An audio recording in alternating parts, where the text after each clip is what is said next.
my colleague Santri Oyela, who leads the Talent Boost project in India, and Headstart Network for having me today in today's webinar. So I'll share a small presentation with you to talk about the innovation ecosystems in Finland. Uh, so today I'll talk about that Finland technology superpower. Technology superpower. So I'll talk about a few aspects related to that. That how and why Finland has become a technology superpower. But before I speak about that, first let me introduce Business Finland first, and who we are and what we do. So Business Finland is Finnish government's trade and investment promotion organization. We are responsible for export and investment promotion. But what makes us unique is that we also act as an innovation funding agency for the Finnish government. We fund close to 600 million euros every year in innovation and other funding instruments. That's what we do. If we look at last year, we actually last year funded, in addition to the 600 million euros, close to 1.1 billion in the corona rescue funding. Apart from that, so huge amount of money that has been put in this ecosystem by the Finnish government through Business Finland. So we actually also manage tourism board of Finland called Visit Finland, and are also responsible for creating a talent pool in Finland through our talent boost program. And today's program actually is a part of that particular talent boost project that we have.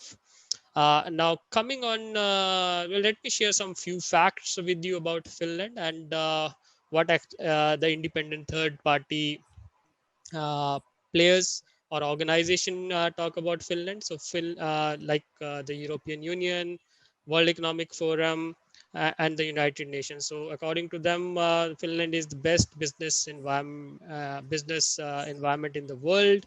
We are rated as the best primary education in the world, the best in providing future skills education for youth, and above all, we are the happiest country in the world, and we have ranked as the happiest country in the world 4 times in a row now. Let me now talk about what are the different let me talk about innovation in Finland and a few aspects related how Finland is a solid innovation platform. So Finland is rated as the third most innovative country in the world by Bloomberg, second most innovative country in EU by EU Commission. So Finland is actually has a problem solving culture, and it's a nation of early adopters. And this coupled with a vibrant ecosystem, startup ecosystem, and that has stirred up this innovation revolution in Finland. And Finland is also number one in terms of international patent applications per capita. It is among top 10 countries in terms of R&D spendings as a percentage of GDP. And also you can see from this slide that Finland is a leader in digitalization in the entire EU. So these are like a few enablers or few aspects of why Finland is leading on the innovation aspects. So how has Finland been able to do this, even though it's a small country and a relatively small market? And to answer this question, the answer to this question actually lies in the ability of Finland to create ecosystems and its ability to run them successfully. So this is the key, I think, aspect of why Finland has been able to do such a fantastic job on the innovation front. So these ecosystems are generating growth as well as innovation in Finland. And the reason behind this is number one, that all the stakeholders, including companies, be it government organizations, research organizations, cities, and other stakeholders that are part of the ecosystem, they become a part of this ecosystem.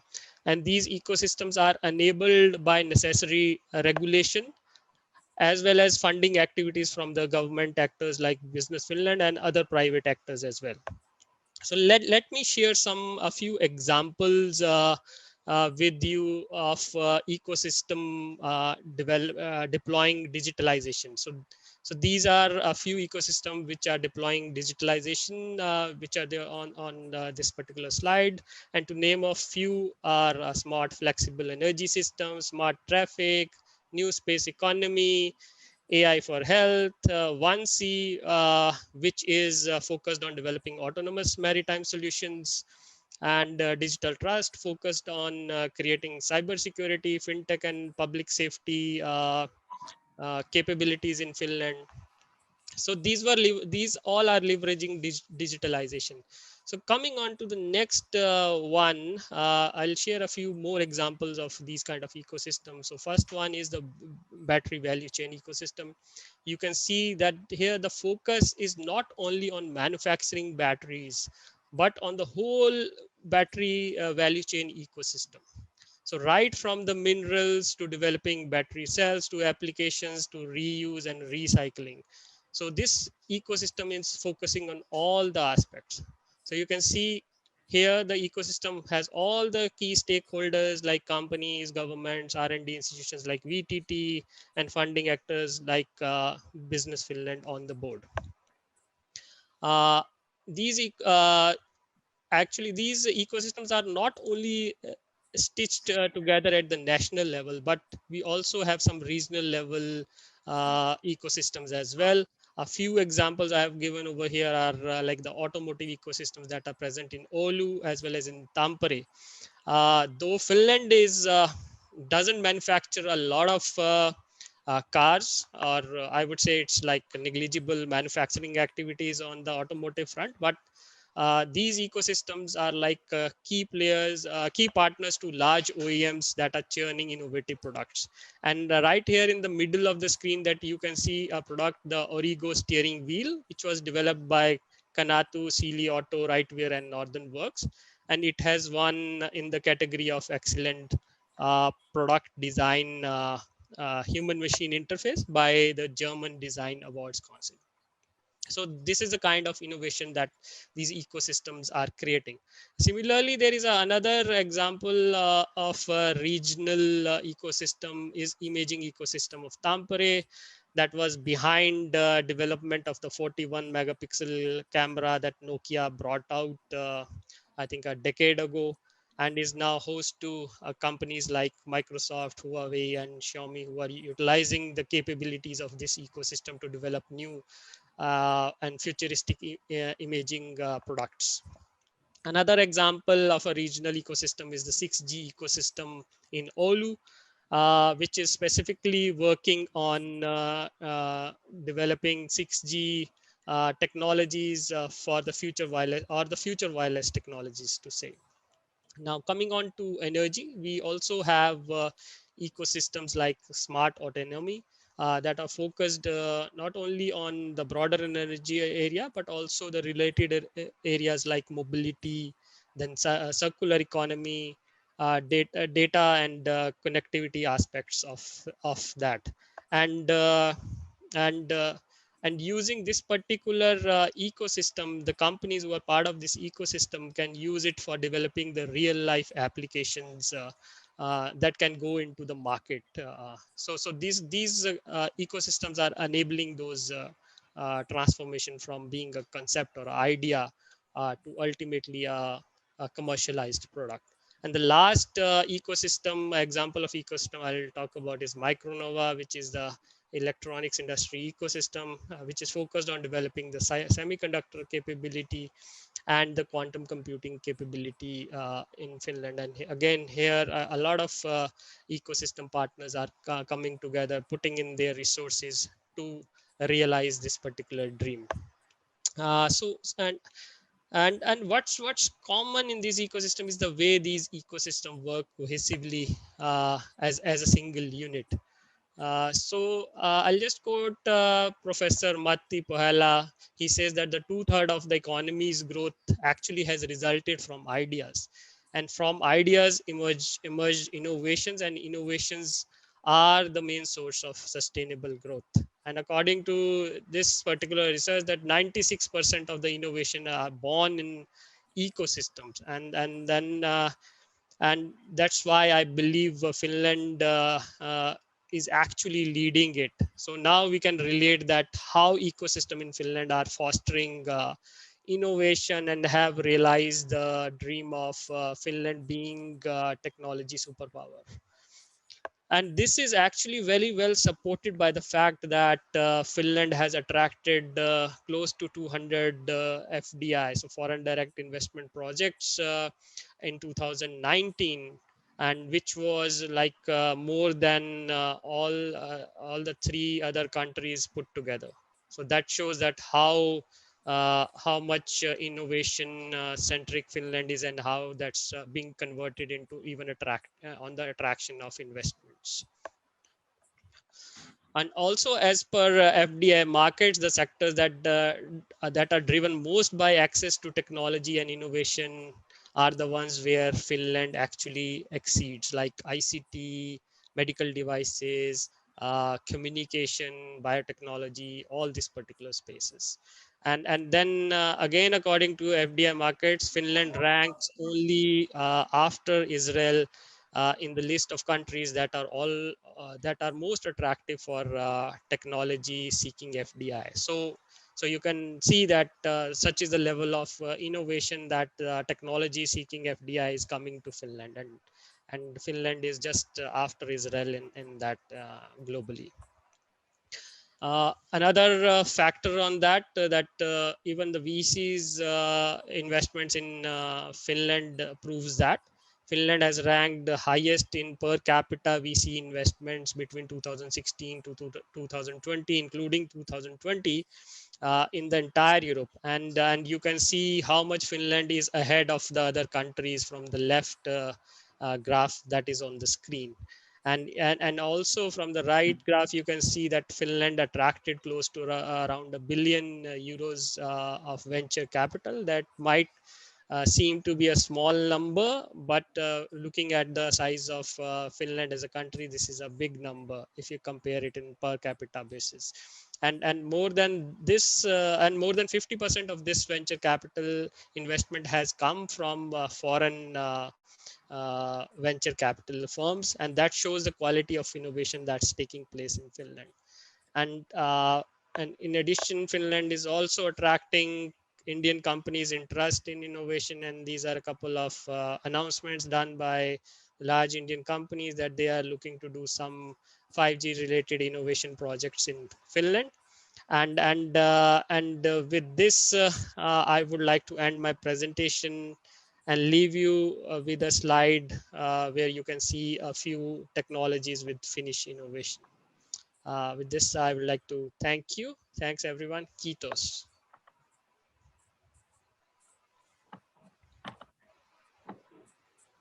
Very good. Thanks a lot, Puneet, for that very informative session. I mean, I'm pretty sure that our audience here would be pretty excited to know about how Finland is bringing together the innovation ecosystem. So that was really interesting in presentation. We will take most of the questions towards the end of the presentation. So there was actually a question about international nonprofit ecosystem in the Finland. Maybe you might need to think about that, Puneet, and we'll come back to it towards the end of the session. Right? But thank you so much, Puneet, for that valuable insights. And with that, let's move on to our next speaker. Right? So our next speaker is from the IT consulting global powerhouse Infosys. Right? Chandrashekar, or Chandra, is the country manager for Infosys in Finland. And under his leadership, Infosys has been collaborating with the startup ecosystem in Finland and has been making investments in the local market. So Chandra will talk to us about growth and business opportunities for startups, specifically in the manufacturing sector in Finland. Right? So Chandra, all over to you. Please go ahead. Thank you, Anurag. Is my audio loud and clear? Yes, we can hear you. Yes. Super. So let me see how best I can utilize your time by giving you a perspective over the next 10 minutes. on an Infosys view of growth in Finland. A very quick view of who we are. Yeah, we Would you are. like to put in the presentation mode, Chandra? Just checking. I thought it's already in the presentation We are mode. seeing your main PowerPoint actually. Yes. Yeah. Now it works. Thanks. Good enough. Yeah. Great. So Infosys, we are about 12.5, 13 billion in size, with 250,000 employees across the world, servicing close to 1,700 customers, headquartered in Bangalore. Number 3 in Forbes most respected, focusing mainly on digital-led transformation services for our customers, with extremely high focus on sustainability led initiatives from our side. But that's what we are globally.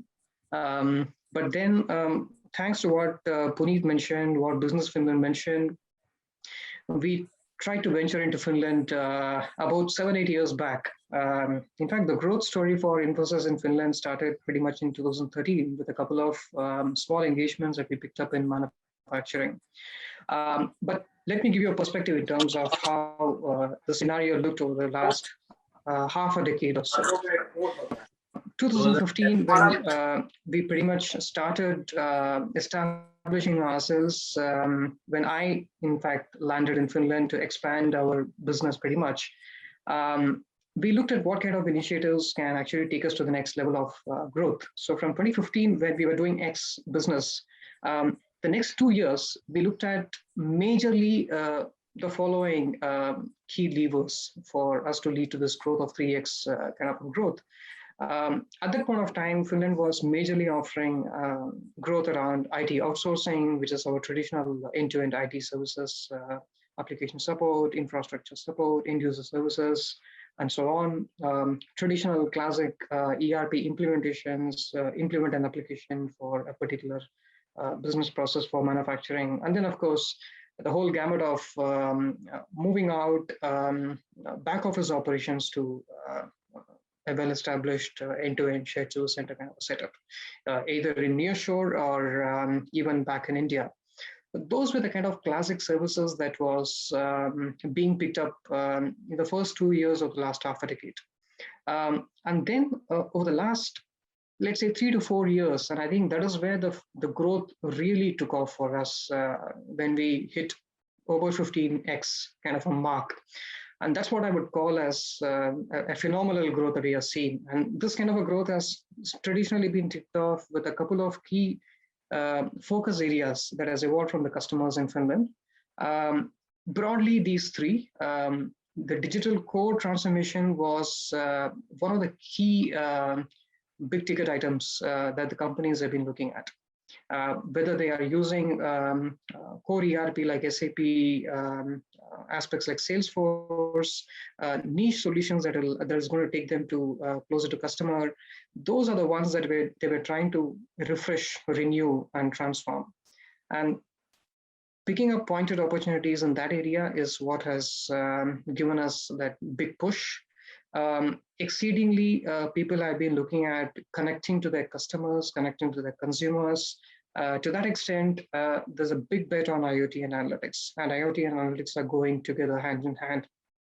You establish a great IoT platform, and you pick up a solid analytics and big data engine, tie them together, keep picking all the insights and information from the consumers, their behaviors, their patterns of purchasing, and so on and so forth, and try to cross-sell, upsell, and so on and so forth.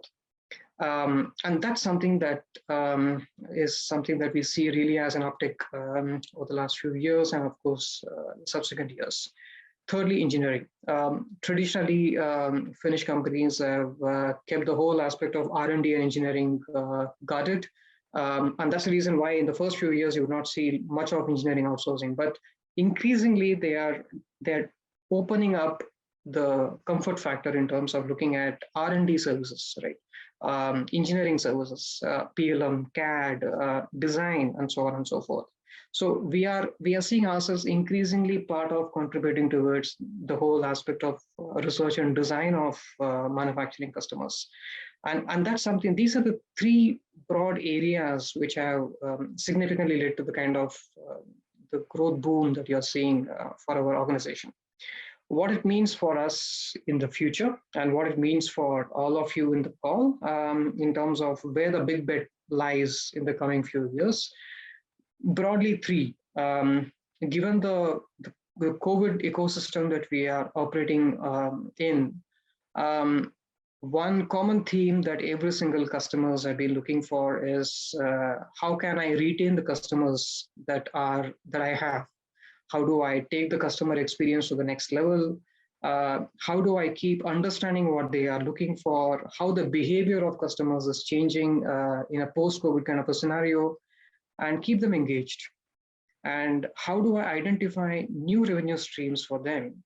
And that is where the combination of IoT, the whole aspect of being connected to customers and looking at connectivity, best-in-class connectivity through 5G, 6G, etc. And then, of course, the whole aspect of analytics and AI/ML.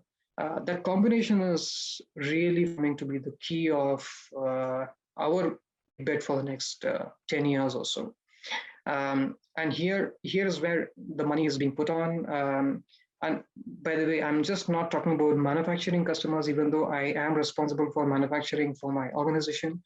Be it retail, be it energy, everyone is looking at identifying the new revenue streams and putting the whole CX to the next level. And that's where the combination of IoT, 6G, connectivity, AI/ML, and analytics is one of the key focus areas that you might want to look at. The second thing is sustainability and ethical business. This becomes even more prominent for folks who are in the energy source sector, forestry sector, the ones that are fairly heavyweights in Finland. Everyone is trying to get to understand how the whole flow of business works. Am I procuring items from an ethical source? And am I ensuring that I'm liable for the product that I'm selling for my customers? Let's say forest to factory to end customers. Is the whole cycle being procured and manufactured and distributed and sold in an ethical manner?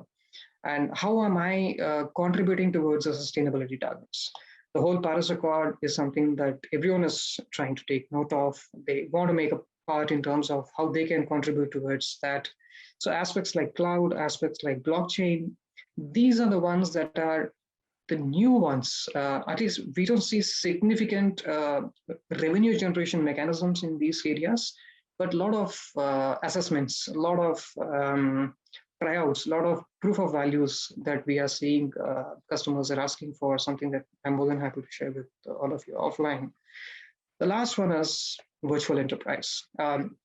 Quite a few organizations like Kone, Nokia, all the big weights, and all the new companies which have been the startups, very digital savvy.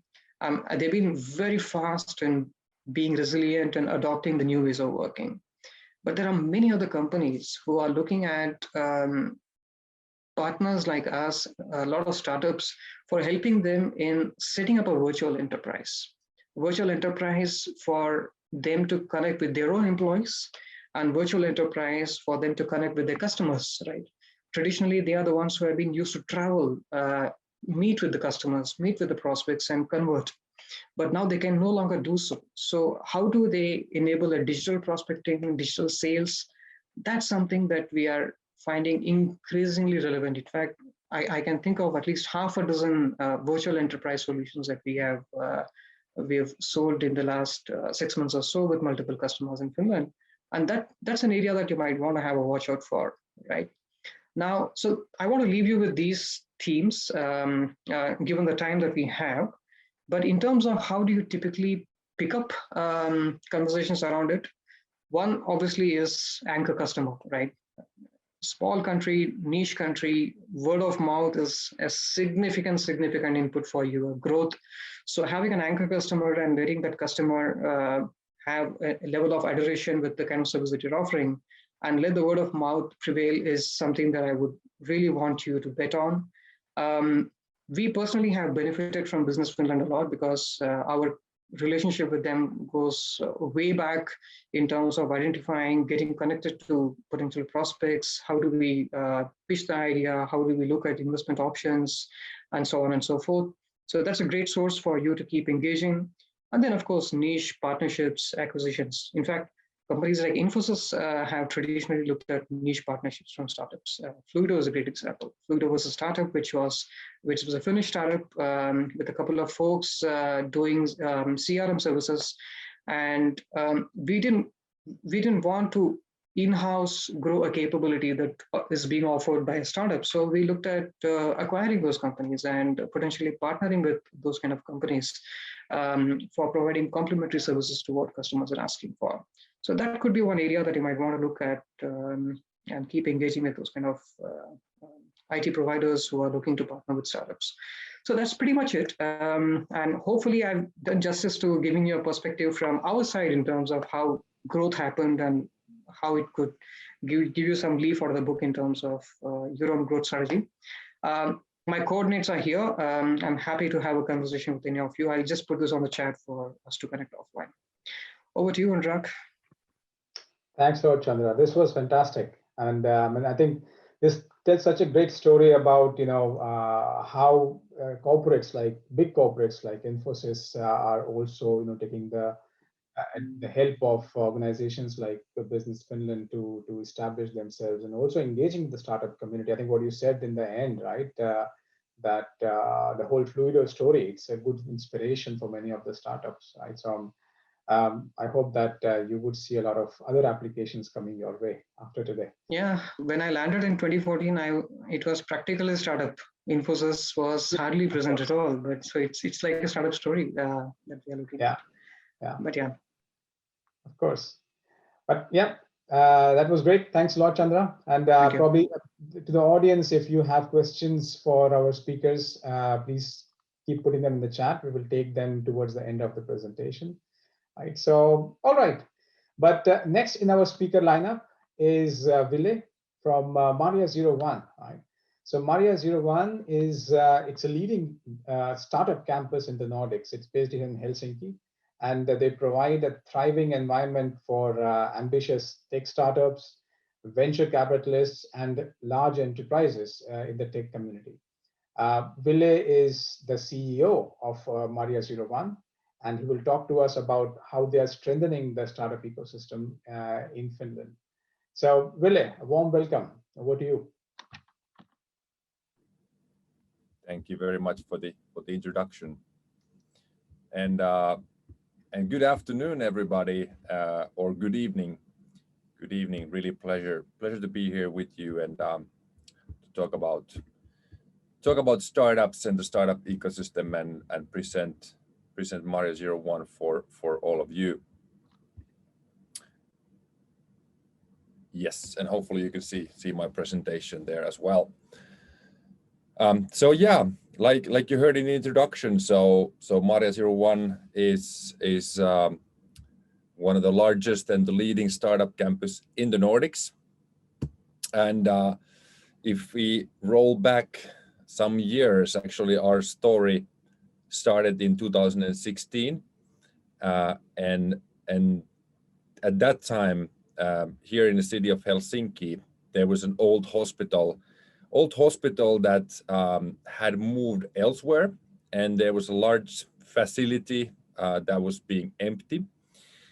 And the city of Helsinki was thinking that what should be done with these premises? So should it be completely rebuilt and putting housing or something like that? But then there was a group of entrepreneurs. It was actually one evening, November, I think was the month, which is a very dark month here in Finland. And these entrepreneurs, they told to the city mayor that what if the startup community would set up its own place here, just as a temporary basis, just to see how it goes. And this is now 5 years ago, and this kind of a temporary solution then has grown quite a lot ever since that, and become permanent lighthouse for the startup family here in Helsinki. About kind of like the ownership structure, to give a bit of a background. So City of Helsinki is one of the founding organizations with Maria01, and also a shareholder. The other shareholders are Startup Foundation, which is a kind of an umbrella organization for all different non-profit startup initiatives, such as the Slush Conference that you might have heard of, or Shortcut, which is a talent accelerator, and Junction, for example, which is one of the largest hackathon organizations in Europe. And then the third owner is the Helsinki Enterprise Agency, which is an organization supporting small and medium-sized companies. Even though we call ourselves the Startup Campus, that doesn't mean that we only work with startup companies, but there's other very important organizations to build this ecosystem together with us. So obviously, startup companies are the main priority. And when I talk about startup companies at Maria01, we're talking about mostly early stage companies. So companies who have raised their seed round, but are still very much in the process of finding that product market fit and finding that path for their growth. So that's kind of the sweet spot for the companies who are then applying and getting selected to be part of the Maria community. But also investors is a really important part. So we work together with venture capitalists, angel investors, also corporate venture funds, and then we have ecosystem organizations, which are different kind of a non-profit organizations, and their goal is to help these startup companies to grow faster. It could be related to running an accelerator program, or doing startup corporate matchmaking, helping them with talent attraction, and so forth. And then the final stakeholder group is the corporate partners. So different organizations, larger organizations who seek startups in order to grow their business, and to also renew their own organization culture.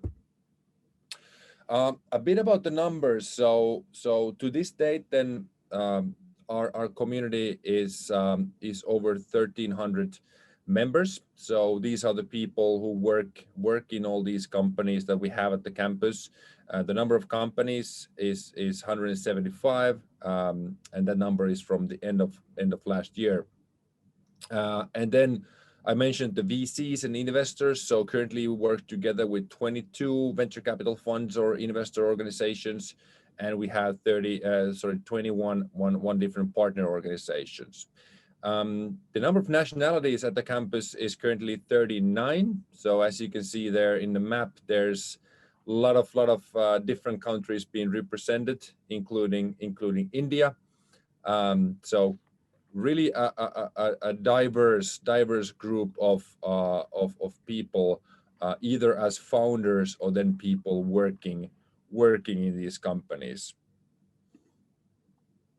And when we talk about community, it's very important to focus on the people, and we see that being a startup campus and having kind of facilities to have your office or run events, that's kind of like the base layer to make things happen. But in the end of the day, it's the most important asset that we have is the community. So the companies and the people working in these companies, and therefore also we are very much raising the kind of values that the community is sharing together.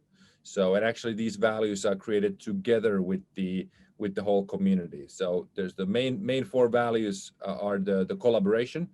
So we want to facilitate the collaboration not only between startups and investors, startups and large organizations, but also within the organizations themselves. So a lot of the companies tend to share the same challenges since they're very much in the same phase. So we try to do everything we can to kind of get everything out from the active collaboration.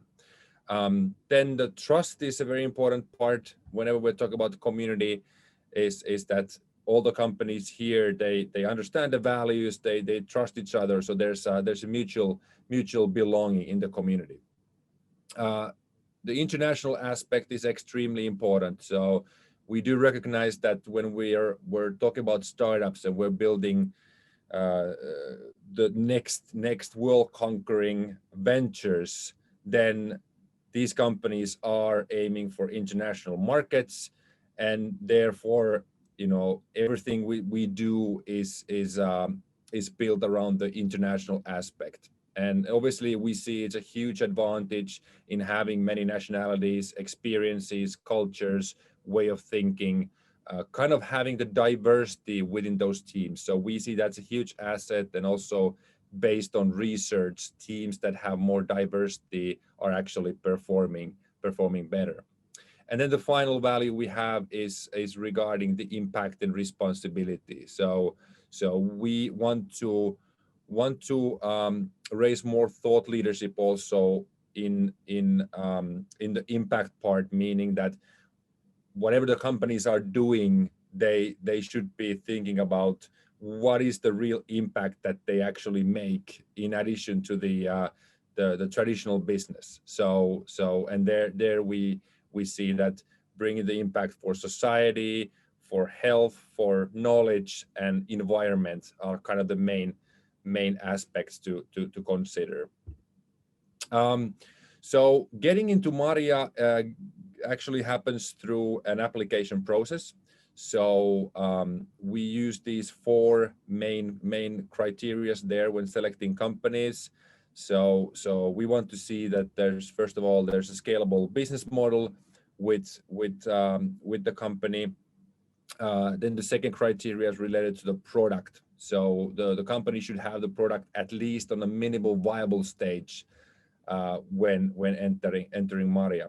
The third criteria is related to the funding. So there should be some external funding or solid self-funding already within the company. And then the fourth criteria, which is most often the most important, is there's a strong team with combining skills and diversity. And the way our model is designed is that we give the opportunity to be at Maria for 3 years. So that's kind of the time when the company should go from seed stage to Series A stage. So it's not a place where you can actually stay forever. And but we want to see these companies grow, and we want to see these companies also grow out from Maria. So we operate more in a rotation model where we want to give the first kind of landing path, and then see those companies eventually growing out and becoming alumni companies. And maybe one criteria that kind of like an admin criteria to mention here is also that the company should have a liability set up within the EU. So that's also one kind of administrative thing there in terms of selection. When we think about the value that we as Maria we can provide for companies, is here's a list of the kind of main values provided. So obviously we can provide the access to the campus and the office space and everything around that, but moreover we can provide the access to capital. So as I already mentioned, we work really closely with many of the investor organizations, and that's something where we're able to help companies out a lot.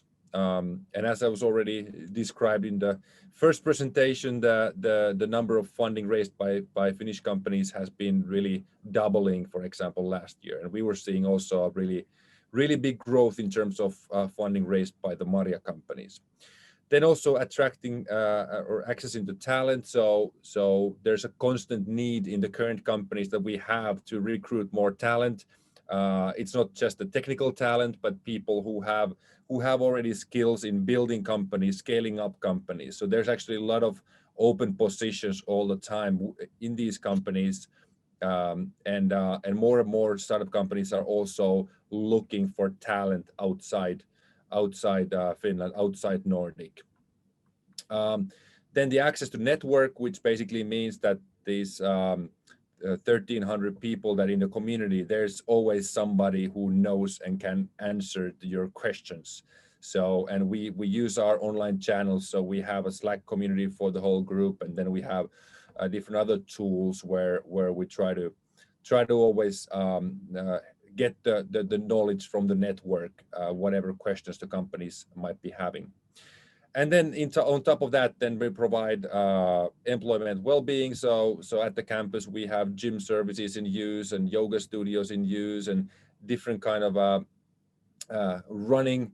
running possibilities, and also nature is very close by. So that's definitely something that is very important to have the personal well-being also there, because building a startup company is hard work. So you must take care of your well-being as well.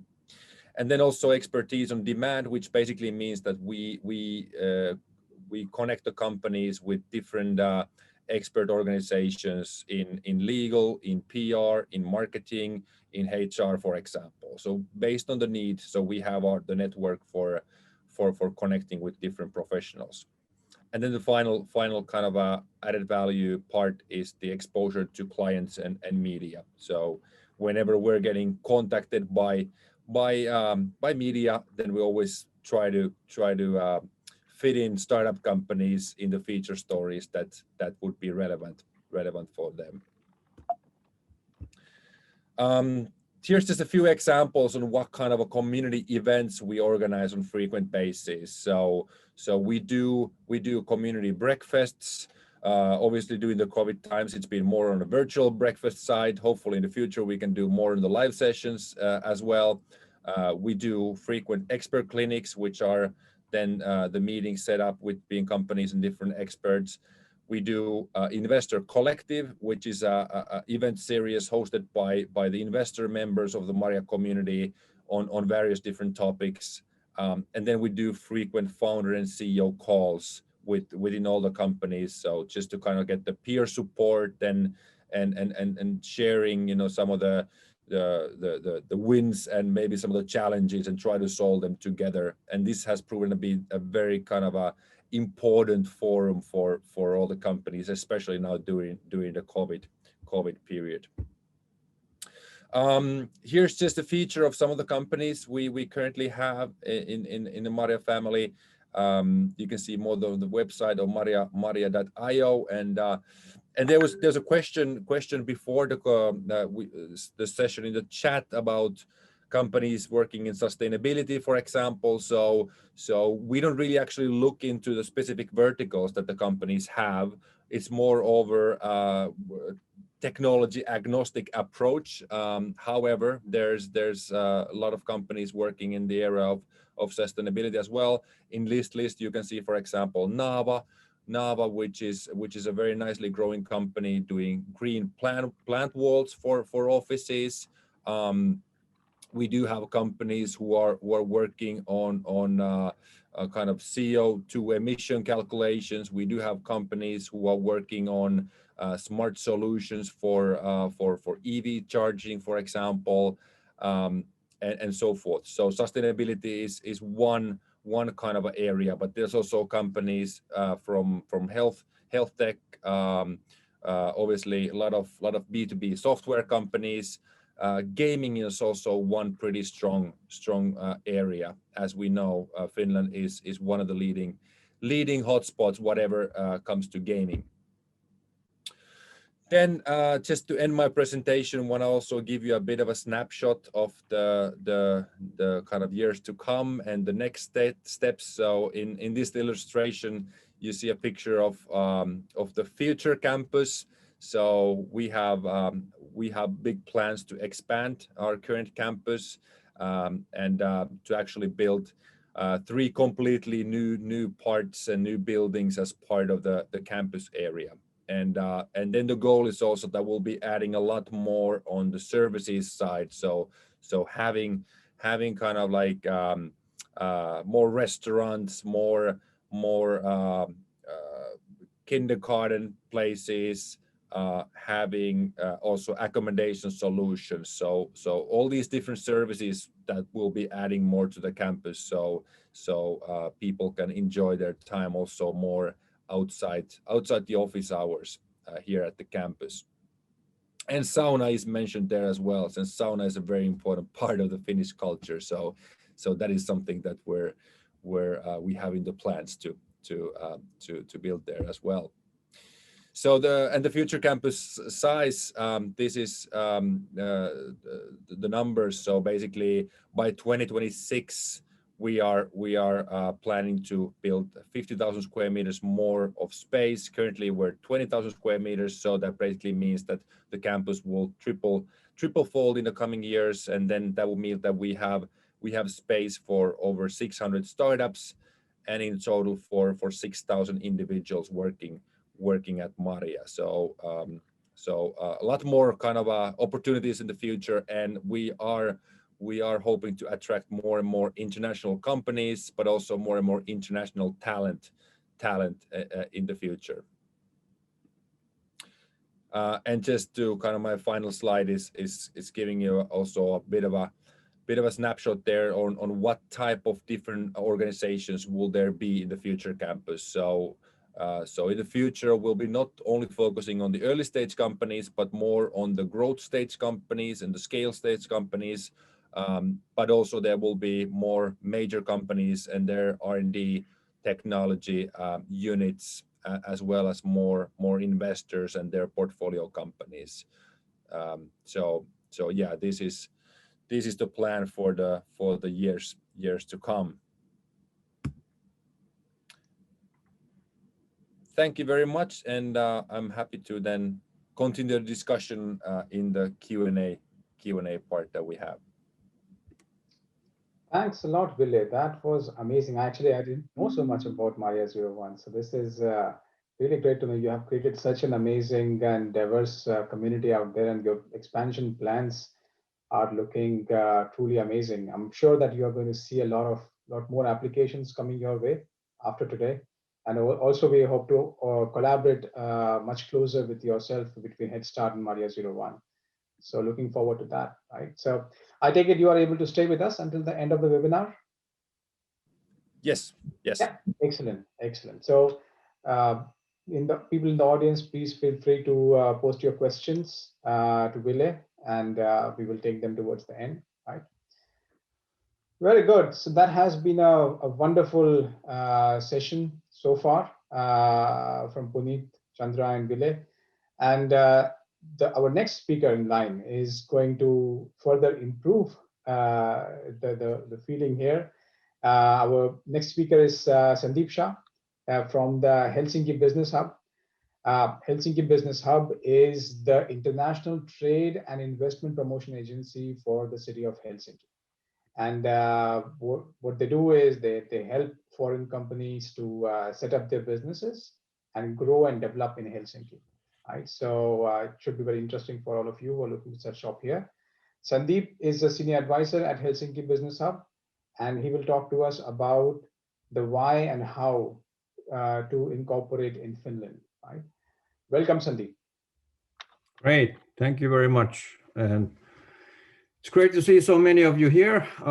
Pleasure to be presenting this presentation to all of you. The presentation is divided into 5 sections. So I will start with a few words about Helsinki and Finland, then going into the main part of the presentation, which is the practicalities and the costs related to setting up business here in Finland. Then a few words about the support and incentives that we have here. And then to wrap it up, I'll say a few words about Helsinki Business Hub. Great. Sandeep, if you could put this on full screen, this Command L. It should be, it at least shows to me that it's on full screen. Ah, okay. Then maybe you're sharing the original PDF.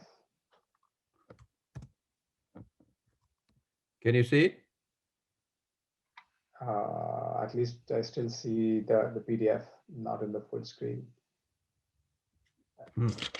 Just a second.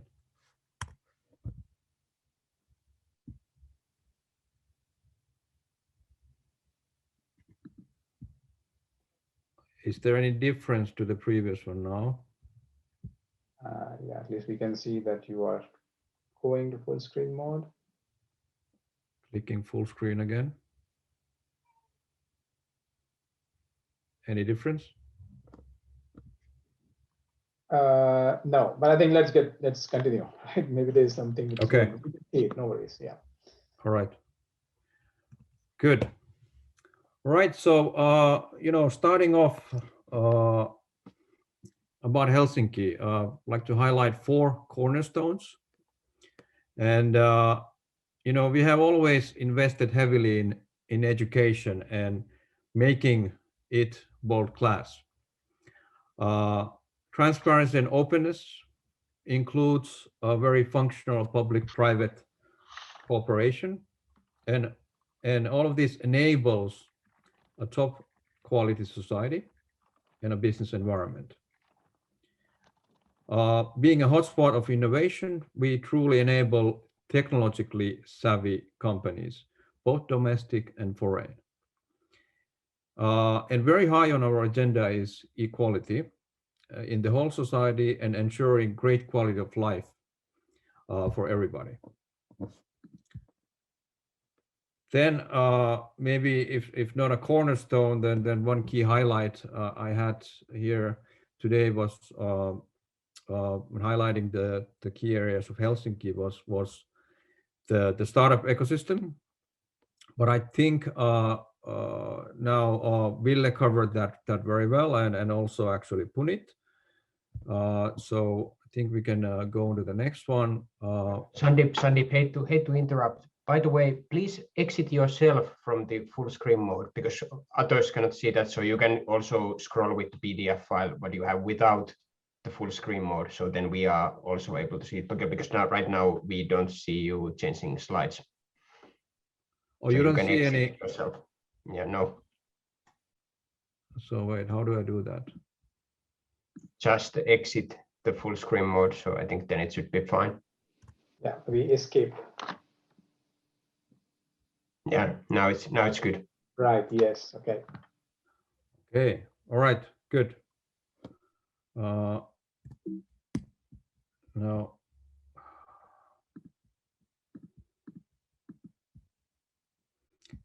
do you see the practicalities now? Yes, indeed. Okay. Good. Yes. All right. Good. Yes. So now let's go into the registering a company. So it's a very straightforward process. It's very structured. It's well documented, and we have a lot of support and advice available for that. Basically, you can divide it into 5 different phases. First, you would select a unique name for your company, and then submit that to the trade register. Then you would choose a company form. Most foreign companies act through a private or public limited liability company or a Finnish branch office. I personally very much recommend the limited liability company, which holds a lot of advantages for foreign companies. One of them is treated on a very much equal footing with any of the local born companies. Then you would check whether the business is subject to a license. You would file a start of business notification, and then 5th you go into commencement of operations. Good. And as I mentioned, there's ample amount of information available, And as you probably already know, these presentations will be shared with you after the event. Then kind of related to the topic, of course, is getting a residence permit. That's also, very much a structured approach. Most of you are not Nordic citizens of Nordic countries or even citizens of EU countries. So in that case, this residence permit must be applied, and it must be applied personally at a Finnish embassy or consulate. And then yeah, in the consulate where you have a legal residence. So and the decision to grant the residence permit is made by the Finnish Immigration Service. Again, there's lots of useful links there. They're all there for your convenience. Then next, a few words about the costs of setting up. Right, we changed the law a little while back, 2 years ago, pretty much. So we don't anymore require a minimum share capital.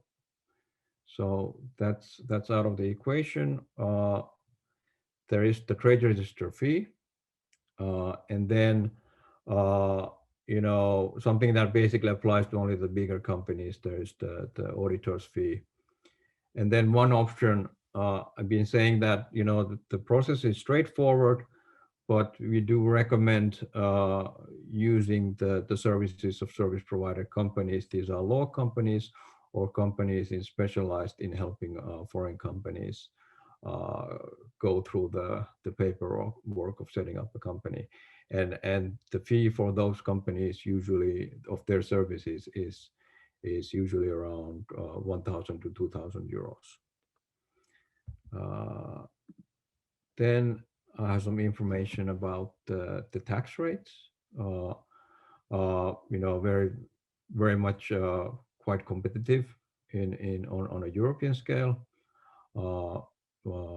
If you look at the corporate tax, the property tax, the transfer tax, value-added tax, and the income tax numbers, they're here also for your convenience. Then some information about expenses related to rents,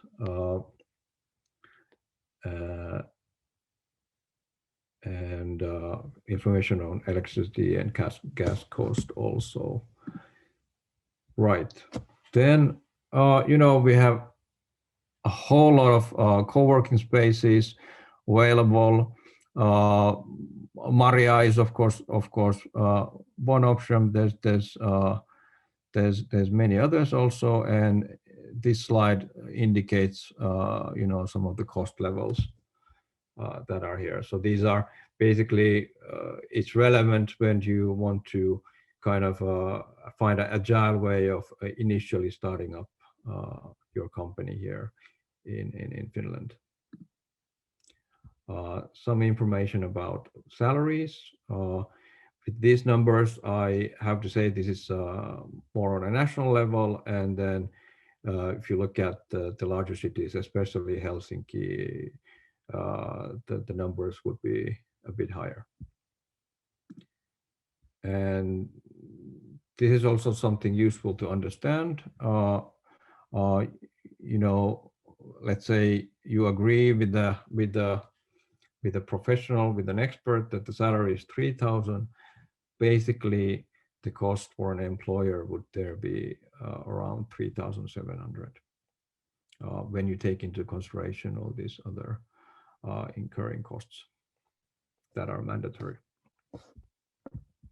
Good. There's even information about costs related to residence permit. Again, some information about living costs and a comparison between rent costs and if you actually buy and own the property. And then we go to the support and incentives.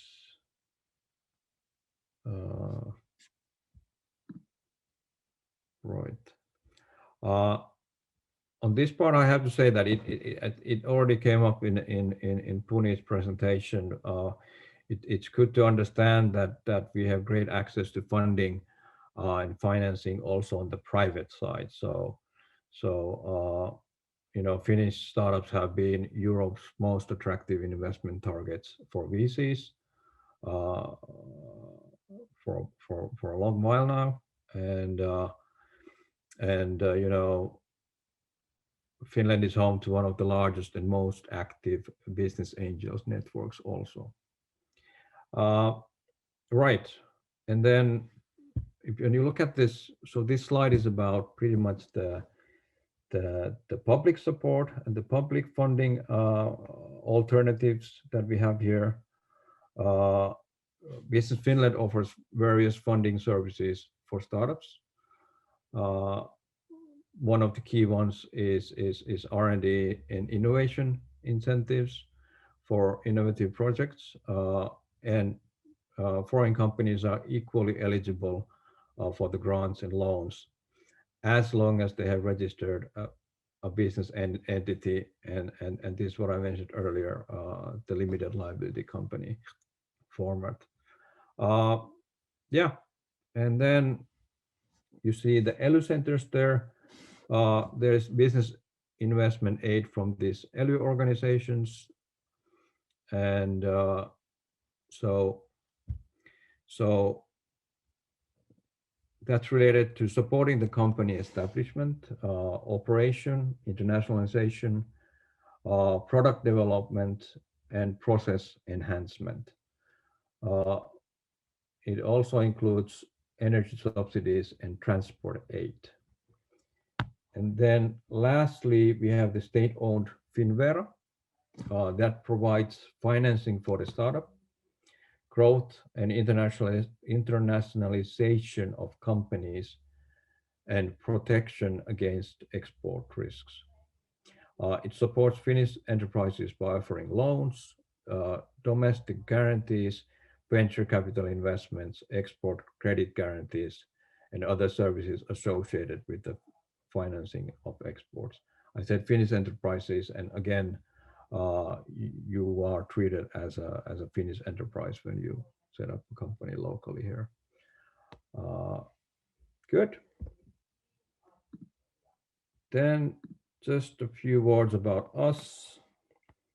If you are a founder or an entrepreneur, we help you in finding the reference markets, piloting opportunities, and we also help you find business partners here. And then, as mentioned, we very much help you to locate and establish your startup here in Helsinki. And as a final word, so if you look at overall, the name of the company is Helsinki Business Hub. Actually, we are now merging with another Helsinki-owned company, and we will be actually called Helsinki Partners after the summer latest. And again, so we are owned by the city of Helsinki, and we are here to help companies like you succeed here in Finland. So we are your facilitators, enablers, connectors, and navigators here in this ecosystem. Thank you.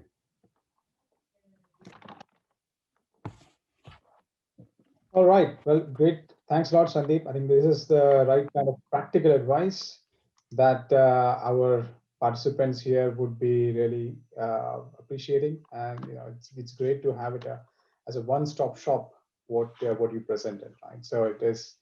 I hope that our audience here is finding this useful. Right. And they will, of course, be getting in touch with you at some point of time, Sandeep. Thank you so much for that presentation. Please do.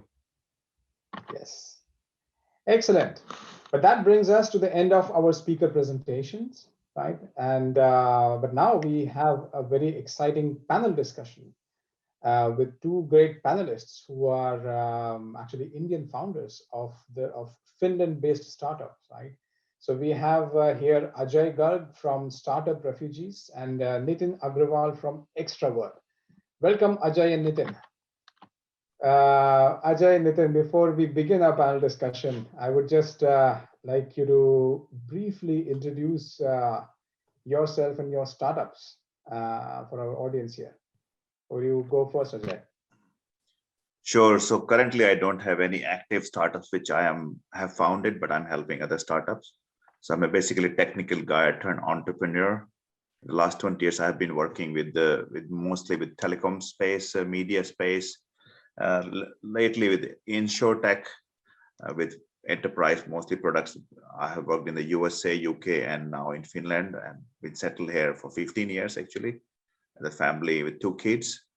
And currently I'm more focused on making the world a better place by my personal efforts and helping companies. And Startup Refugees, one of such organization where I volunteer actually to teach immigrants how to set up their own businesses. Similarly, I do that for workshops and presentations with Shortcut, which is another organization. So that's kind of part of my effort. Yeah. Thanks, Dr. Ajay. Nitin. Hi. So first of all, thanks for having me here. I've been in Finland for 11 years now. I came here for my master's degree, and then I did my PhD in biochemistry, and then my startup is sort of related to that as well. It's an innovation consultancy. That's what we call it, because we are working in the circular and bioeconomy as well as environmental sector here. And what we do is we work with companies and provide them solutions for their specific problems related to the environmental and sustainability sector. So that's what the basic idea for the startup is. Over the years, we have worked with Valio, which is like the Amul of Finland, basically, and then also the Embassy of India and a few other local companies as well. Excellent, excellent. Great to have you both here, Nitin and Ajay. So let's get started, Thanks. right? And we have a short, like about 15 minutes. So this would be kind of a firepower round, but I hope that we can do justice to this, right? So my first question to you would be, for our audience, right? Many of whom are startup founders, either already expanding or looking to expand into Finland.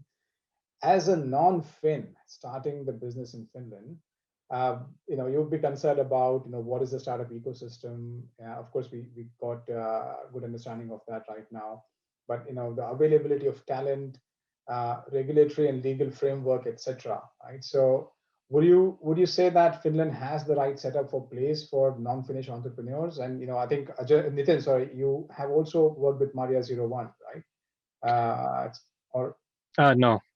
I have been based in Turku, so I worked with the Turku business region and Turku Science Park and the Spark Up community. Okay, fantastic. Yeah. But maybe then you can talk about, what is the right setup? Does Finland have the right setup? What has been your experience with this? Ajay, please take it. Yeah, thank you. Sorry, just when you talk about Maria Biz 01, so I have worked with a startup company, which was based in Maria 01. Okay, yes. So just to kind of clarify that point, so just to add to that, but please go ahead. Yeah. Right. Now, you can begin, Ajay. I mean, just talking about whether you find the setup in Finland as encouraging for entrepreneurs. What has been your experience as an entrepreneur? I started my company back in 2011, so it's been a while now. So it's been almost like 10 years. But what I can say that a couple of things for an entrepreneur, anybody to think. Finland is one of the most honest country in the world, where simply things simply work. Mm-hmm. So when we talk about all these processes and everything, I mean, I have born in India and worked in India also for a little bit, but mostly last 20 years, I've worked in countries like US, UK, and other countries also. And there's a lot of bureaucracy and there's a lot of stuff. And I know people from Finland may call that we are a very bureaucratic country. But when you compare the bureaucracy of other countries, actually, it's a very smooth operations.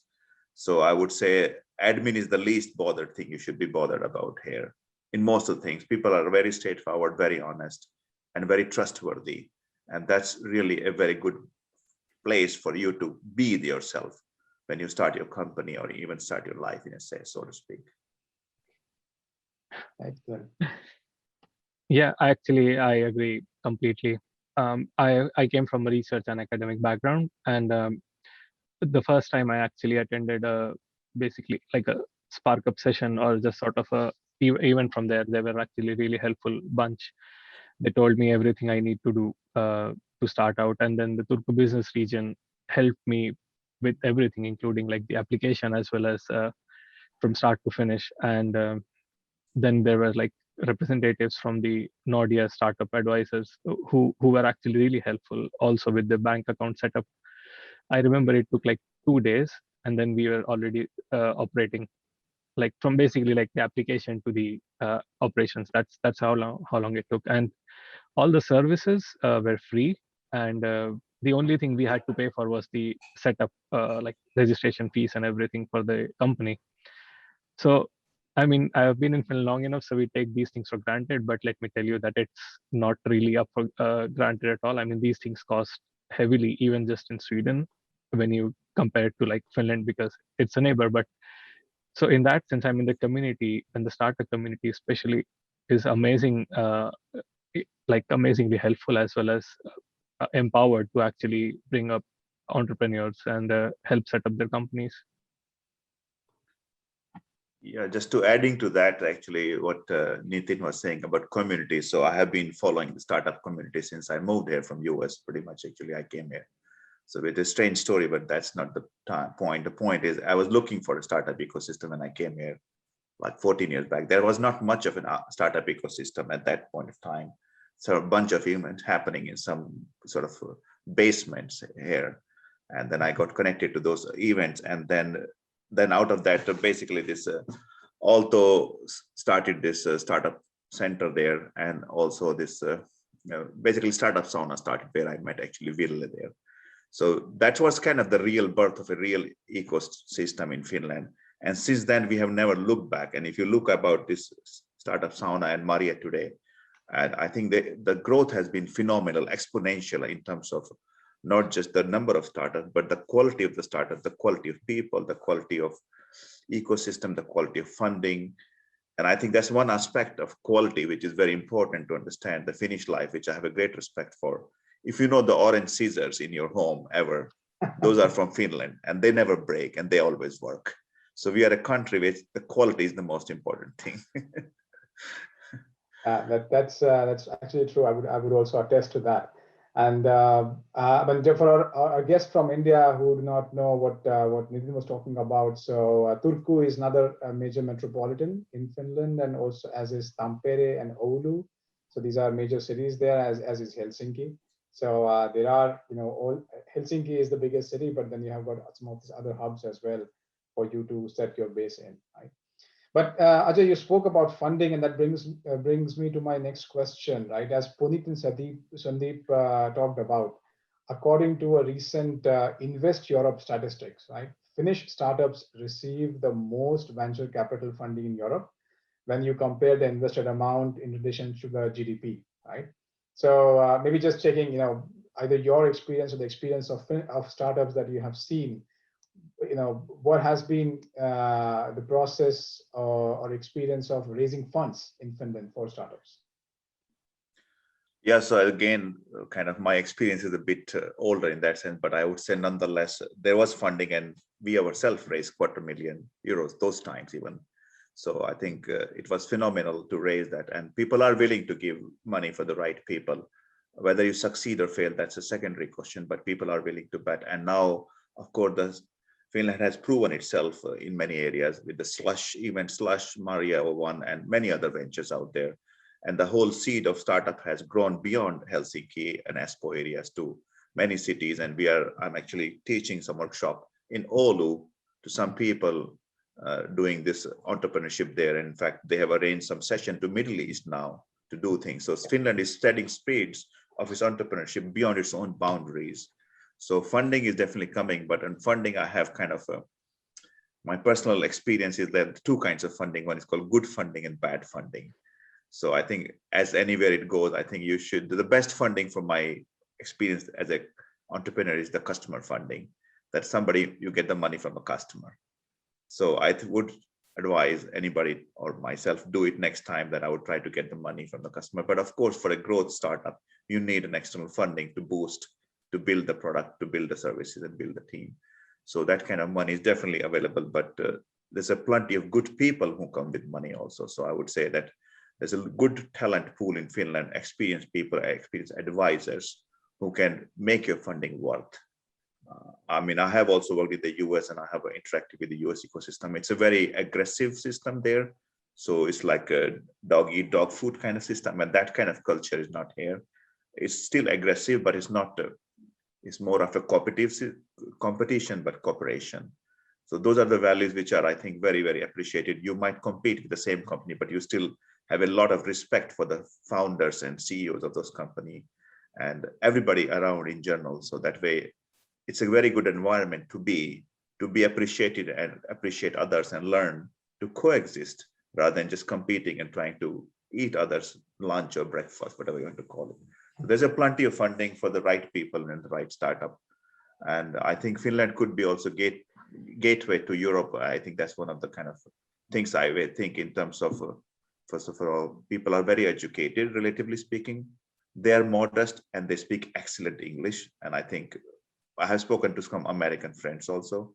And sometimes I found Finnish people speak better English than Americans themselves, to be honest.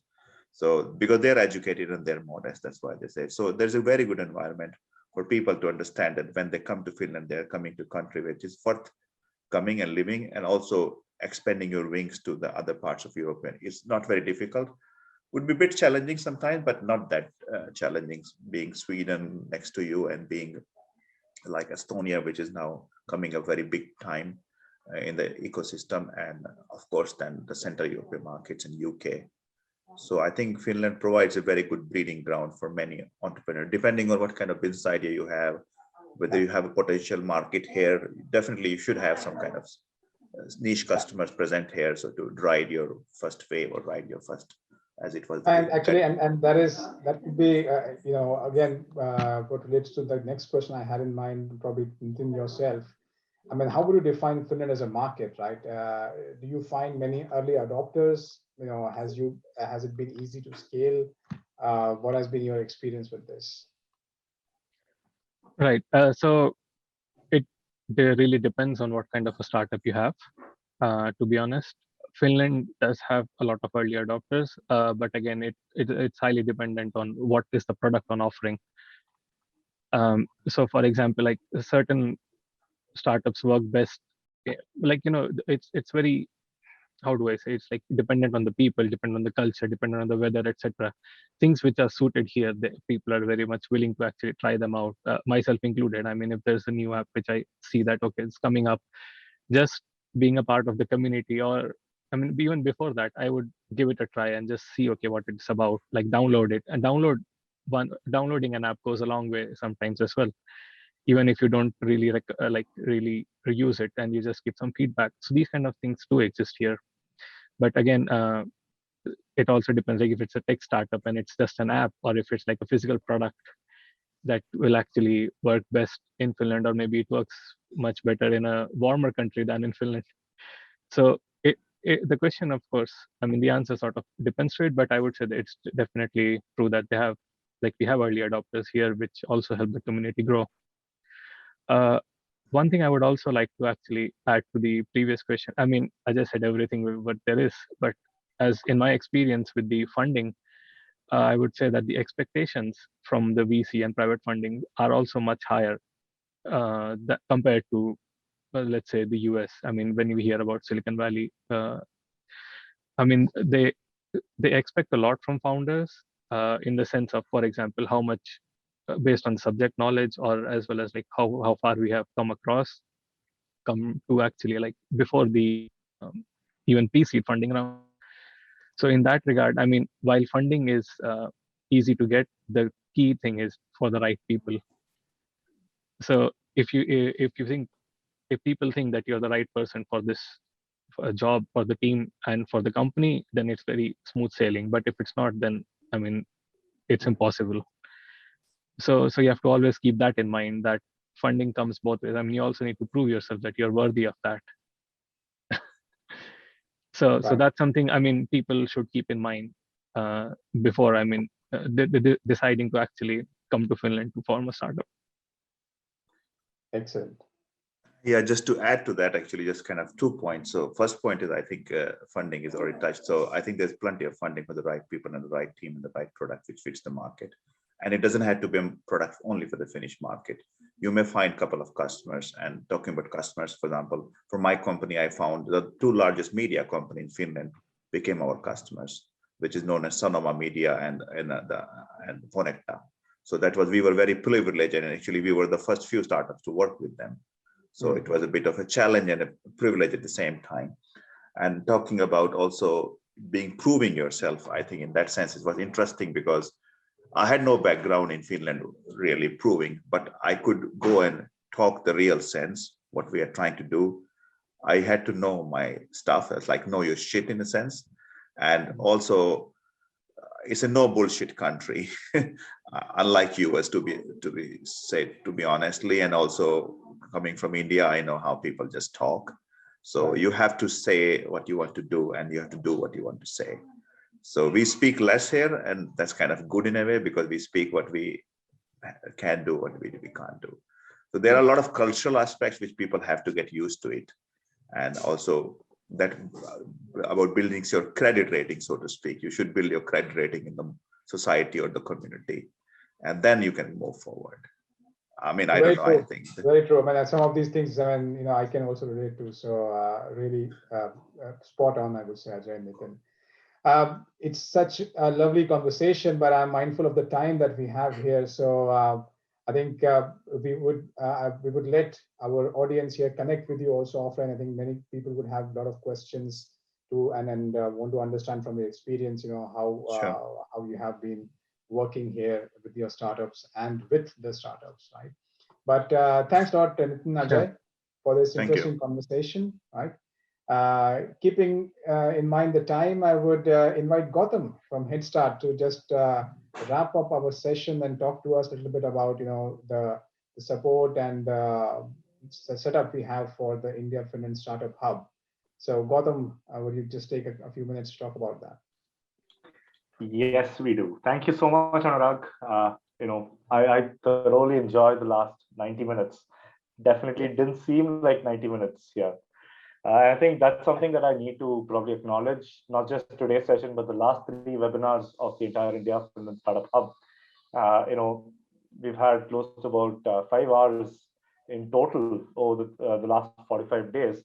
I think, you know, it just flew past really fast. And I would love to really acknowledge all the speakers today. Thank you so much for joining us. You know, personally, me sitting here in Bangalore, I'm super excited, you know, for travel to open up and make that visit to Finland, check out, you know, the Maria 01 campus, because I also saw a few comments from a few Indian entrepreneurs who said, you know, a couple of years ago, they, you know, went to Maria 01 when they made a visit to Slush, and it was an amazing experience. So I think it's probably become those, you know, one of those aspirational targets for a few of us entrepreneurs here, in terms of, you know, must-dos as a part of our, you know, bucket list. So thank you so much on that. I just wanted to quickly talk about what next from here in terms of, you know, the India Finland Startup Hub. And what I wanted to do was also, you know, tell you that it has grown to 500 plus, right, in terms of, you know, the number of people who are actively, you know, excited and engaging on both sides of the border, right, India and Finland. And that's a pretty large number than what all of us thought at Business Finland and Headstart when we started this 45 days ago, in terms of what could be the active number of people who wish to engage on both sides with the ecosystem. And to ensure that it's a lot more sustainable as a community, we have decided to go ahead and launch the India Finland Startup Hub on Slack, you know, and ensure that, you know, the interactions, the engagement, the conversations are a lot more easier, smoother, and moderated in one place, right? So what is up over the next few months is, not just these webinars, these knowledge sessions will be happening, but we will also go ahead and do a lot more focused, events and sessions, right? So we're looking at how we can get into market access, a bit more deeper market access sessions, hiring. We did have a few Finnish entrepreneurs that were looking out for Indian counterparts and vice versa in terms of hiring, investments, and of course networking, right? Because something that came out, I wanted to share a success story or a happy story here is, one of the Finnish edtech entrepreneurs who was asking for an Indian contact got connected to someone here in India, and they started exploring a possibility of an Indian market access, for the Finnish edtech startup. So I think these are possibilities that we're seeing, and another big thing is there are accelerators on both sides, Indian as well as Finnish accelerators, and there's a great amount of synergies on both sides for us to work together. And this is going to be a platform where accelerators from both sides will be there, accessible for startups like yours. So I just wanted to put it out there. Please do follow the the LinkedIn group. If you're not on the LinkedIn group, you have the link coming up shortly on chat. Ensure that you are part of the LinkedIn group, the India Finland Startup Hub. Very shortly we're going to be posting about how do you get onto the India Finland Startup Hub Slack group, Slack workspace, for you to start engaging with the speakers that you saw on today, as well as the previous webinars, as well as the Business Finland and Headstart teams. So that is one of the things that's coming up for you, the Slack workspace, for all of you to stay in touch with us, the speakers, and the rest of them. So that will allow us to have very, very curated conversations. At this moment, I would also love to invite Santeri from Business Finland, my counterpart from there, who's been instrumental in driving this entire India Finland Startup Hub. Santeri, if you can join us, it'll be great. So in parallel, I would also love to say that a lot of you startups reached out to my colleague Arzu, requesting for a connect, to the right people within Finland. She's put her email ID there. You can write to her, and she would be more than happy to connect you to the right person within the Finland ecosystem. It could be Business Finland, it could be the different accelerators. More than happy to do that if you're ever stuck. Some of you also reached out to us asking what would be the best way to relocate or explore the startup permit. What I would suggest is either reach out on LinkedIn or on the mail ID directly. Arzu will be more than happy to guide you and connect you to the Business Finland team or the team that handles the startup permits, guide you on what is required and do you have all that it takes, right? So Arzu, if you can also unmute yourself and turn your video on, I would love to introduce Arzu, who will be your first point of contact on anything to do with the India Finland Startup Hub, right? So anything on your relocation, anything on getting onto Slack, Arzu will be your first point of contact. Arzu? Yes, hello everyone. It's been amazing actually. I got in touch with a lot of you guys in the past few days regarding the relocation to Finland. If you guys have any queries about it, please write to me. I've put my email ID on the chat, and yeah, I'd be happy to connect over email or call. Please feel free to drop an email first. Perfect. So I'm going to thank all of you for joining us today. Like I said, if you're connected with any of them that you wanted to automatically or directly, amazing. That's really fast. If you're stuck with how to connect or whom to connect with, Arzu is going to be your ninja here. Getting you connected to the right people. She's going to be helping us drive the India Finland Startup Hub. So anything on the Finland side, Finnish startups that wish to get connected with the right Indian accelerator or Indian startups, or Indian startups that look to get connected with either the Business Finland team or the Finnish accelerators, Arzu can be a point of contact, and she would connect you to the right set of folks. I was just saying that I would love to invite all the speakers, the Business Finland team, and the Headstart team to turn your videos on. Well, of course, Azu is going to quickly take a screenshot of all of us. I also wanted to acknowledge all of you for joining us today, and people should know the ones behind this India Finland Startup Hub. All the speakers today, the Business Finland team, as well as the Headstart team. Perfect. There you go. That's the folks who've been helping us drive the India Finland Startup Hub. Thank you so much. We'll all stay in touch through the Slack workspace that is getting launched very soon.